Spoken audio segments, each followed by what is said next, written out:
Cette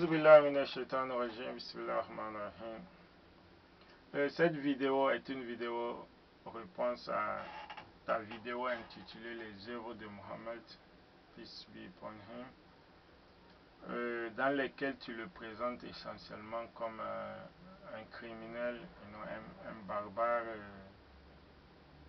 un violeur, un sauvage, etc. J'aimerais te poser une question tout d'abord avant de commencer à aller au fond du sujet.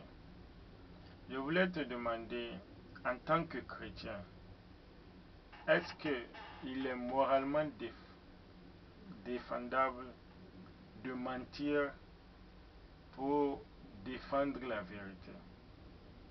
Parce que, en tant que chrétien, pour toi, la vérité, c'est le christianisme. Bon, est-ce qu'il est moralement défendable de mentir pour défendre le christianisme? Parce qu'essentiellement, c'est ce que je vois pas mal de chrétiens faire. Vous essayez de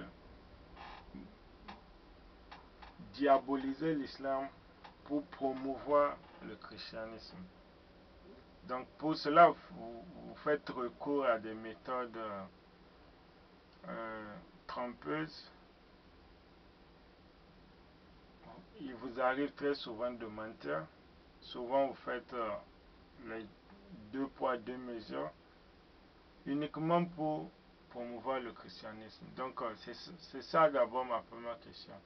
Est-ce qu'il est défendable de mentir, de décevoir pour promouvoir le christianisme? Et pourquoi je te pose cette question? Puisque ta vidéo est soit de l'hypocrisie, soit tu es ignorant de l'islam et du christianisme. Parce que tu prends quelques faits dans la vie du prophète, sallallahu alayhi wa sallam, paix et salut sur lui, sans les situer dans leur contexte. Et tu isoles ces événements de sorte à le présenter comme, je le dis, un barbare, sans expliquer la raison pour laquelle il lui est arrivé d'agir de la sorte. Et de la même façon, vous prenez des éléments dans la vie de Jésus-Christ sans les relier à l'ensemble de sa vie pour le présenter comme quelqu'un de saint, de pieux, pour promouvoir une certaine image de lui. Donc, principalement, c'est la question que je te pose. Parce que tu as parlé d'abord, quelles sont tes sources d'information? Tu prends des livres des orientalistes.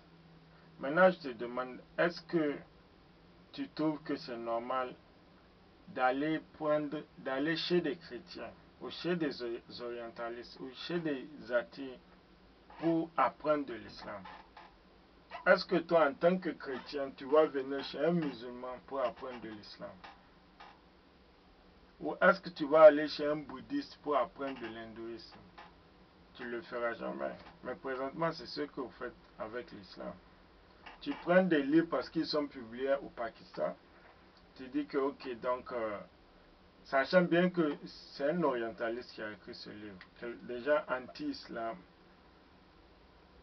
et tu prends leurs sources comme référence. Parce que tu sais que ils ont des faits que nous ne contestons pas. Mais nous contestons le fait qu'ils sont pas situés dans leur contexte historique. C'est ça le problème. Tu ne verras jamais ces orientalistes parler de l'amnistie générale que le prophète sallallahu alayhi wa sallam a donnée à la Mecque quand il est revenu victorieux. Si c'était un meurtrier et un assassin, il pouvait ordonner l'exécution de tout le monde. Mais il ne l'a pas fait. Vous ne parleriez jamais comment il a pardonné cet idolâtre-là qui a tué sa propre fille. Il l'a pardonné. Vous ne parlez jamais du pardon dont il a fait preuve à Abu Sufyan, à Hind qui a tué son oncle Hamza. Tu vois, vous ne parlerez jamais de ces événements. Vous parlez seulement dans les cas où il a ordonné l'exécution de certaines personnes. Et sans expliquer pourquoi. Tu vois, tel que l'exemple des Juifs. Je ferai une vidéo spéciale par rapport à cela. Et dans le cas de la Bible, vous ne mentionnerez pas les cas où la Bible a ordonné l'exécution, tel que dans 1 Samuel 15, 2 à 3. La Bible dit, allez-y, mettez à mort les enfants, les femmes, les nouveau-nés, les moutons, les chameaux, les ânes. Donc, montre-moi un seul verset dans le Coran ou dans les hadiths où le prophète, ou dans le Coran où on a dit de tuer et les enfants et les femmes, les vieillards, les animaux, les ânes, les chameaux. Tu vois? C'est pourquoi je demande si tu es ignorant de la Bible. Dans le bouc de Nombre 31, 17, Nombre 31, 17 à 18, la Bible dit, tuez tous les garçons, tuez toutes les femmes qui ont couché avec un homme. Mais gardez pour vous toute jeune fille vierge. Maintenant, ma question, comment ils vont savoir que la fille est vierge? Ça veut dire qu'ils vont mettre l'homme ou quoi, je ne sais pas. Donc, d'abord, ils vont vérifier si la fille est vierge. Et si elle est vierge, ils vont garder ça pour eux-mêmes. Donc, comment la Bible promouvoit ici clairement le viol de toutes ces femmes, de toutes ces jeunes filles vierges, que les soldats, les soldats peuvent les violer. C'est ce que la Bible dit. Ouais. Dans le livre de Deutéronomie 20, 16,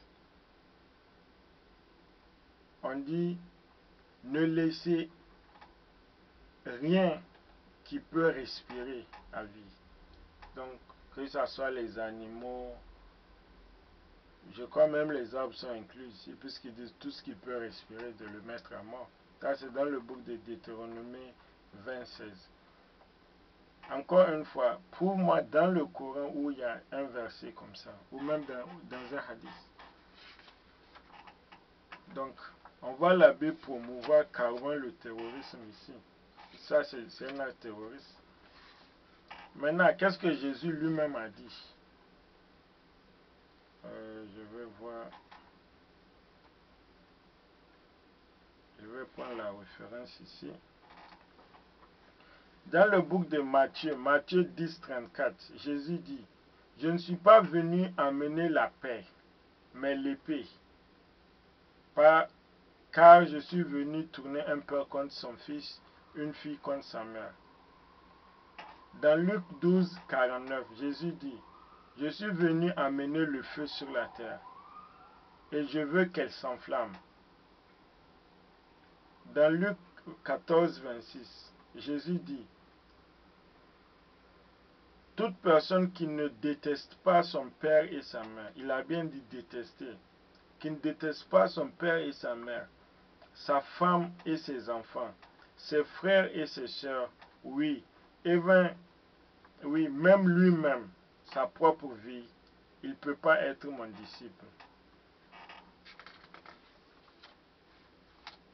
La dernière référence que je vais te donner, dans Luc 19, 27, Jésus dit, et toutes mes ennemis